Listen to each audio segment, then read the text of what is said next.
El día anterior a mi boda, Sofía, la amiga de la infancia de mi futuro esposo, Carlos, publicó una imagen en un grupo de chat con 10 amigos, incluido ella misma. La foto mostraba un anillo extraño que captó mi atención al instante. Sofía comentó: Carlos es tan dulce. Realmente hizo un anillo con sus propias costillas. Simboliza el amor eterno, y ahora ya no siento celos de Laura. Sus palabras me destrozaron el corazón, y en ese momento tuve claridad para tomar una decisión. Llamé a mi tía Mary, que vivía fuera del país. Tía, he tomado una decisión. Acepto el matrimonio que sugeriste. Cuando Carlos salió de la ducha, me encontró sosteniendo mi teléfono. Su expresión se endureció al instante y me lo quitó de las manos con impaciencia. Laura, no te puse una contraseña porque confiaba en ti, pero no te di permiso para fisgonear. Es que no confías en mí. ¿Confianza? ¿Cómo podría confiar en él? Aquellos que son valorados se sienten seguros, pero él nunca me ofreció esa seguridad. En cambio, constantemente ponía a prueba mis límites. Mientras me interpelaba, quise preguntarle sobre el anillo. ¿Qué significaba? Pero antes de que pudiera hablar, su teléfono sonó. Ya sabía que era Sofía, por el tono exclusivo que le había puesto. Carlos me lanzó una breve mirada antes de contestar la llamada, justo frente a mí, como si quisiera demostrarme que entre ellos no había nada que ocultar. Carlos, te casas mañana. Reunámonos esta noche por última vez, dijo Sofía con dulzura. Claro, mándame la ubicación, respondió Carlos sin dudar, colgó y se giró hacia mí. Volveré más tarde. Acuéstate temprano y no me esperes. Me despidió de nuevo antes de que pudiera decir una palabra. Extrañamente, no protesté ni discutí. Estaba inusualmente tranquila, pero Carlos no notó nada raro en mi actitud. Después de que se fue, tomé una decisión. Cogí mi teléfono y comencé a llamar a cada invitado de la boda para informarles que la ceremonia estaba cancelada. Una vez enviadas todas las notificaciones, me senté y abrí los registros de chat que había reenviado del teléfono de Carlos al mío. En el grupo de chat vi cómo Sofía pedía audazmente a todos sus admiradores que le prepararan un regalo especial para su boda. Entre estos admiradores estaban 2 de sus hermanos y varios otros que la adoraban románticamente, como Carlos, o la trataban como una princesa. Sofía, en ese grupo, era indudablemente la reina. Ante su solicitud, todos hicieron esfuerzos por impresionarla. Carlos, por supuesto, decidió ofrecer algo espectacular. Usó su propia costilla para crear un anillo único para ella. ¿Por qué? Porque Sofía, en una conversación pasada, había dicho en tono casual: realmente envidio el anillo personalizado que Carlos hizo para Laura. Mientras leía todo esto, no pude evitar cuestionar los años que había pasado con Carlos. Recuerdo la vez que tenía 39 de fiebre y no pude localizarlo. Él estaba ocupado enseñándole a Sofía a patinar. O la noche, cuando casi fui asaltada volviendo del trabajo y lo llamé para que me ayudara, pero él estaba con Sofía buscando a su perro perdido. Él adoraba a Sofía, se preocupaba por ella, la amaba, y aún así fue Carlos quien me buscó cuando éramos más jóvenes, comenzando una relación que yo creí basada en el amor. Esa noche Carlos no regresó a casa. Al amanecer, me llamó con tono despreocupado. Laura, bebí demasiado. La boda está cancelada. ¿Puedes avisar a todos? Sus palabras sonaron como si estuviera cancelando un juego de mesa. Después de colgar, finalmente entendí todo. La publicación de Sofía en las redes sociales lo explicaba todo. Había subido un video titulado "El juego más emocionante que he jugado". ¿Quién se atreve a superar esto? En el video, Sofía y su grupo de amigos claramente estaban ebrios. Un chico llamado Liam se volvió hacia Carlos y lo desafió. ¿Te atreves a cancelar la boda de mañana por Sofía?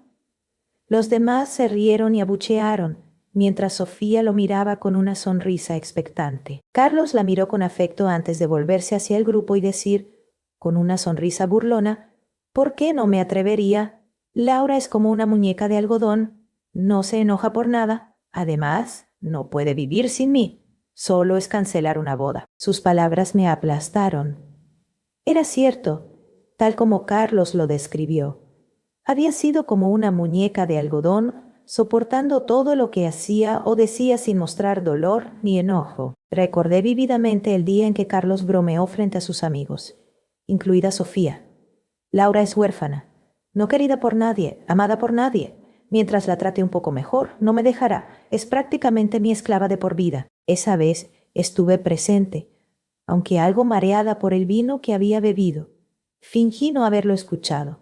Carlos siempre creyó que sus palabras no me afectarían, porque en los 7 años juntos nunca perdí los estribos con él. Pero esta vez no iba a seguir siendo esa muñeca de algodón insensible. Mi tía me llamó nuevamente preguntándome por mis planes. Debió haber sentido que mi relación con Carlos se estaba desmoronando. Al final verás que tenía razón, dijo por teléfono con tono triunfante. Has ignorado el camino que tracé para ti todos estos años, pensando que sabías mejor, pero las personas cambian. Esta vez no discutí ni reaccioné como una niña molesta. El día antes de mi boda, mi tía Mary volvió a aparecer en mi vida con sus palabras cargadas de significado. Durante mi último año de secundaria, ella había intentado llevarme al extranjero, completando todos los trámites para darme una nueva oportunidad. Mi tía, una mujer fuerte y decidida, había construido su vida y carrera fuera del país, sin haber formado una familia. Después de la muerte de mis padres en un trágico accidente, quedé huérfana a una edad temprana, y tras el suicidio del conductor responsable del accidente, me vi atrapada en un ciclo de rotación entre parientes. Mi tío organizó reuniones familiares y se decidió que viviría alternando entre él, la tía Mary y otro tío. Pasaron años y aunque viví bajo otros techos como una carga, cuando la tía Mary se enteró de mi situación, decidió actuar. A pesar de estar distanciada de la familia, ella se encargó de mí, probablemente por la deuda emocional que sentía con mi padre, quien había sido un apoyo para ella en su juventud. Ella quiso ofrecerme un nuevo comienzo llevándome a vivir con ella al extranjero, pero en ese momento mi terquedad me llevó a rechazar su oferta. Después de tanto depender de los demás, sentía que necesitaba hacer mi propio camino. Además, no quería alejarme de Carlos, aunque ahora me doy cuenta de que su presencia me mantenía atrapada en una ilusión. Aunque rechacé la oferta, la tía Mary no desistió. Continuó ayudándome financieramente en la secundaria y la universidad, y cada año, durante las vacaciones, me llevaba a viajar. Durante estos viajes, empezó a abrirme su corazón, compartiéndome historias sobre el amor que mi padre le brindó, y cómo él fue su mayor apoyo. Él fue quien más creyó en mí, me decía. Ahora haré lo mismo contigo. Esas palabras me reconfortaron en su momento, pero hoy solo me recordaban todo lo que había sacrificado por Carlos. Esa tarde, mientras estaba en la casa, Carlos entró. Escuché sus pasos y rápidamente corté la llamada con mi tía. Se descalzó y, con una sonrisa burlona, me miró. ¿Hablas de nuevo con tu tía?, me preguntó. Seguro que está en algún país extranjero, buscando a otro hombre para casarte. Me irritó escuchar cómo descalificaba a alguien que había sido tan importante para mí. No quería compartir con él el verdadero peso de la historia de mi tía Mary. No deseaba que pensara que dependía de la riqueza ajena para valerme. Fue entonces cuando tomé una decisión. Lo he decidido, le dije con firmeza. Me voy a vivir con mi tía. Carlos se quedó inmóvil, sorprendido por mis palabras.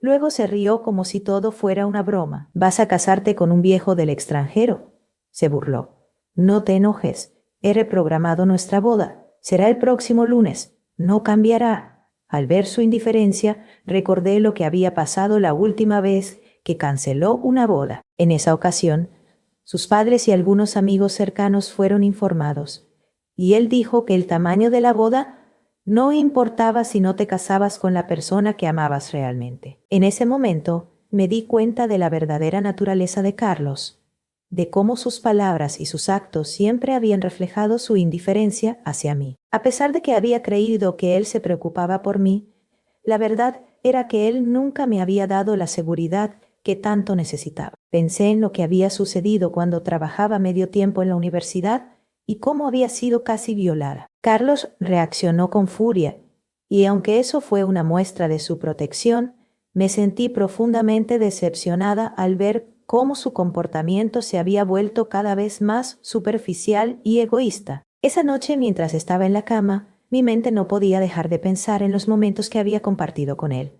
Recordé la vez en que, sin querer, me abrazó después de un mal día y dijo: «Laura, ya no estés enojada. Ya no estés enojada. Sabes que me gusta jugar, pero te prometo que me calmaré». Pero lo que él confundía con enojo era en realidad una profunda decepción. Y ahora, con la posibilidad de vivir con mi tía, me di cuenta de que el futuro que quería no tenía cabida con él. Carlos, al notar mi indiferencia, decidió organizar una reunión con su grupo de amigos para demostrar su sinceridad. Me incluyó en su grupo de chat, algo que no me convenció. Decidí ir, aunque sabía que era solo una forma más de manipulación. Al llegar al salón reservado, me di cuenta de que Sofía, la amiga de Carlos, no estaba. Supuse que su ausencia ya decía mucho sobre la situación. Al poco tiempo, Carlos me susurró al oído que iba a recoger a Sofía. Y aunque no dije nada, por dentro supe que mi vida con Carlos no tenía ningún futuro. Escuché en silencio, prestando atención a las palabras de Juan, que me golpearon con más fuerza de lo que esperaba. Me dijo que si Sofía no había llegado aún, era porque no querían que estuviera allí. Sin rodeos, me instó a que fuera inteligente y dejara de hacer más difícil todo el proceso. Me advirtió que hoy solo actuaban por Carlos, pero que no había duda de que siempre terminaría eligiendo a Sofía. En ese momento, tomé el vino de mi copa sin decir una palabra, mostrando calma por fuera, pero por dentro me sentía destrozada. La comparación con Sofía me estaba desgarrando, y me di cuenta de que, a pesar de todo lo que había dado, era insignificante frente a ella. Cuando Carlos regresó, apareció con Sofía, que no parecía ni un poco afectada por la situación. A pesar de la tensión que había entre nosotras, se sentó junto a mí como si nada. Con una sonrisa en su rostro, me ofreció una copa y se disculpó. Me dijo que no me preocupase por lo que había pasado antes, que solo estaban jugando, como si todo fuera una broma. Además, me aseguró que, después de beber esa copa, sería bienvenida en su pequeño grupo. Le sonreí con amabilidad y bebí el vino, no porque quisiera ser parte de su círculo, sino como una especie de despedida simbólica. Después de esa copa, lo único que quería era salir de allí y poner fin a todo. El ambiente de la sala se volvió insoportable. A pesar de que ellos continuaban bebiendo y riendo, yo no podía soportarlo más. La incomodidad era palpable, y el olor a alcohol me estaba comenzando a molestar. Me levanté, algo tambaleante por el vino, y me dirigí a la puerta. Al abrirla, la brisa fresca me golpeó el rostro, despejando mi mente por un momento. En ese instante saqué mi teléfono, pensando en enviarle un mensaje a Carlos para decirle que me iba, pero entonces escuché voces. Eran Carlos y Sofía hablando cerca. La curiosidad me hizo seguirlas hasta un rincón oscuro del pasillo, donde los encontré abrazados, sin percatarse de mi presencia. Carlos le preguntaba, con una voz suave, por qué lo había rechazado durante todos esos años. ¿Acaso este anillo no demuestra mi amor?, le dijo. Sofía le respondió con la misma dulzura, pidiéndole que dejara las cosas como estaban, que siguieran siendo buenos amigos. Pero su tono y la cercanía entre ellos demostraban que su relación iba más allá de la amistad. Mi corazón latía con furia al escuchar sus palabras, pero fue lo que vino después lo que realmente me destrozó. Carlos, con voz suplicante, le pedía a Sofía que no lo dejara seguir esperando. «¿Por qué haces esto?», preguntó su voz llena de desesperación. Diré, me costaba escuchar su sufrimiento, pero no era porque me importara perderlo. Era porque finalmente entendí que nunca fui más que un consuelo para él, algo temporal en su vida. La rabia que sentí fue intensa, pero más que tristeza fue la sensación de que ya no podía seguir esperando algo que nunca llegaría. Escuché en silencio, mis manos temblando, mientras absorbía cada palabra. Ahora entendía que todo lo que había sacrificado no significaba nada para él.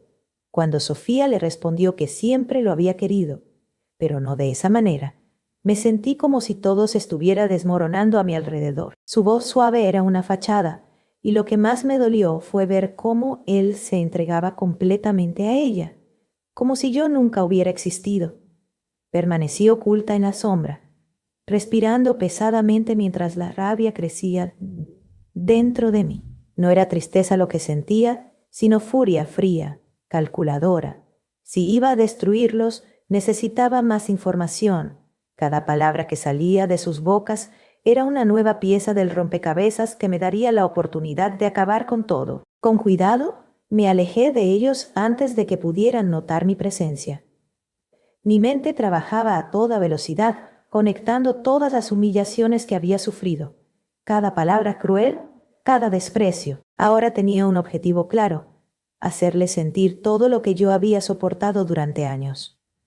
Volví al salón, intentando mantener una expresión neutral, mientras las risas y el bullicio seguían como si nada. Juan, el hermano de Sofía, me miró con su típica expresión de superioridad, pero ya no me importaba.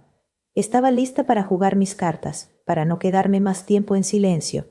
Sin que nadie lo notara, envié un mensaje a mi teléfono con todo lo que había escuchado.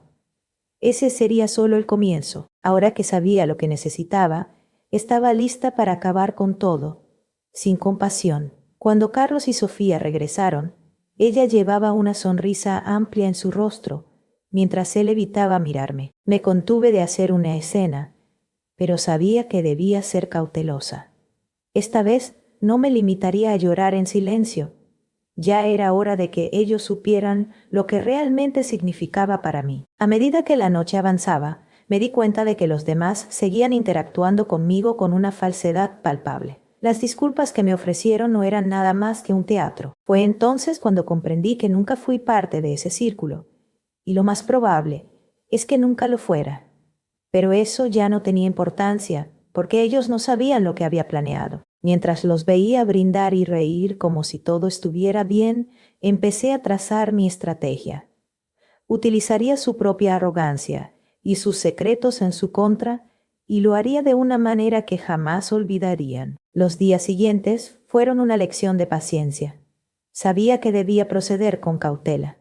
No podía apresurarme. Tenía que hacerlo a la perfección.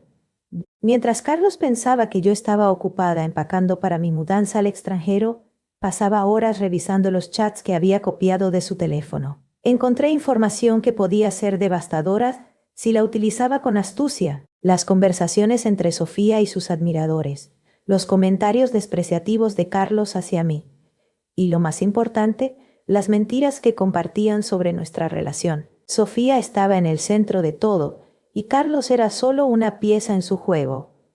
Sentí una mezcla de rabia y satisfacción mientras pensaba que pronto todo su mundo perfecto se desplomaría. El primer paso era contactar a Juan. Sabía que su arrogancia lo hacía vulnerable, lo cual lo convertía en el eslabón débil en su círculo. Fingí que quería disculparme por cualquier incomodidad que hubiera causado durante la última reunión. Juan, quiero que Sofía y Carlos sean felices, y creo que si nos entendemos mejor, podemos evitar futuros malentendidos, le dije con una voz tranquila y conciliadora. Como esperaba, no sospechó de nada. Me invitó a un café para hablar. Allí, con tono casual, empecé a sembrar la duda. Le mencioné que había notado que Carlos estaba actuando de manera extraña últimamente, y que tal vez Sofía sabía más de lo que dejaba ver. Juan frunció el ceño, pero no dijo nada. Era justo lo que necesitaba. Juan fue solo la primera pieza en este juego, pero no la última. Mientras él reflexionaba sobre mis insinuaciones, aproveché para hacer circular las capturas de pantalla de los chats de manera anónima. Elegí cuidadosamente los fragmentos que mostraban las humillaciones hacia mí y las confesiones más absurdas de Carlos sobre su obsesión con Sofía. Envié los mensajes a varios amigos cercanos de ambos, incluidos algunos fuera del grupo, aquellos que solían hablar más de la cuenta. El impacto fue inmediato. Los rumores comenzaron a circular y las tensiones en su círculo se volvieron evidentes. Sofía dejó de publicar en sus redes sociales, algo que nunca hacía. Carlos, por su parte, comenzó a mirarme con más atención, como si intentara descifrar lo que pasaba por mi mente. ¿Estás bien? Te noto diferente, me preguntó una noche. Claro que estoy bien. Solo estoy procesando todo antes de irme, le respondí, sonriendo de manera que no podría interpretar. Mientras él intentaba entender mi comportamiento, yo estaba preparando mi movimiento final. Sabía que la lealtad entre ellos era frágil y que todo se desmoronaría pronto. El momento adecuado para actuar llegaría en cualquier instante. Ese momento llegó cuando Juan, después de varios días de dudas, decidió confrontar a Sofía frente a Carlos durante otra reunión. La escena fue tan caótica como lo había planeado. Gracias a mis contactos, logré enterarme de la hora y el lugar de la reunión. No tenía intención de estar allí, prefería quedarme en las sombras y ver cómo se destruían entre ellos. Según uno de los presentes, Juan, furioso, empezó a cuestionar a Sofía sobre su relación con Carlos delante de todos. ¿Cuánto tiempo pensaba seguir jugando con nosotros?, le gritó mientras los demás trataban de calmarlo. Sofía intentó defenderse con su habitual tono de falsa inocencia, pero Juan ya no la escuchaba. Siempre te tratamos como una princesa, pero solo eres una manipuladora que se aprovecha de todos, le dijo. Carlos intentó intervenir, pero eso solo empeoró la situación. Juan lo acusó directamente de ser un peón en los juegos de Sofía, algo que pareció herir más el orgullo de Carlos que cualquier otra cosa. ¿De verdad crees que ella te ama? Solo está usando tu obsesión para mantenernos a todos a su alrededor, gritó Juan, rompiendo por completo la fachada del grupo perfecto. Los demás comenzaron a gritar, y la reunión se transformó en una guerra de acusaciones. Sofía, acorralada, salió furiosa, mientras Carlos se quedó atrás, intentando salvar lo poco que quedaba de su reputación. En ese momento, supe que mi trabajo estaba hecho. Había destruido su pequeño mundo desde dentro, sin tener que enfrentarme a ellos directamente. Al día siguiente, Carlos regresó a casa visiblemente agotado, con una mezcla de frustración y confusión en su rostro, como si no comprendiera cómo todo se había ido al traste. Apenas cruzó la puerta, me miró y dijo: Laura, no sé qué está pasando, pero necesito que sepas que todo esto no tiene nada que ver contigo. Sus palabras fueron vacías, un intento desesperado por mantenerme en su vida, pero ya no me afectaban. Carlos, esto no es mi problema, respondí con frialdad mientras recogía mi bolso. Solo vine a decirte que ya no tienes que preocuparte por mí. Me voy mañana, y esta será la última vez que nos veamos. Su expresión se endureció, pero no intentó detenerme. Tal vez, por fin, entendió que su control sobre mí había terminado. Esa noche, mientras hacía mi última maleta, recibí un mensaje de uno de los contactos que había usado para difundir los rumores. Me informó que el grupo de Carlos estaba completamente dividido, que Sofía había desaparecido de sus vidas y que incluso su propia familia lo estaba rechazando. Agradecí el mensaje con una respuesta breve y luego apagué mi teléfono. La satisfacción que sentí no era tan dulce como había imaginado, pero definitivamente era liberadora. Cuando el avión despegó al día siguiente, una sensación de ligereza me invadió, como si finalmente hubiera dejado atrás todo el peso acumulado de los últimos años. No miré atrás, ni de manera física ni emocional. Todo había terminado, no solo para ellos, sino también para mí. Era el momento de comenzar de nuevo.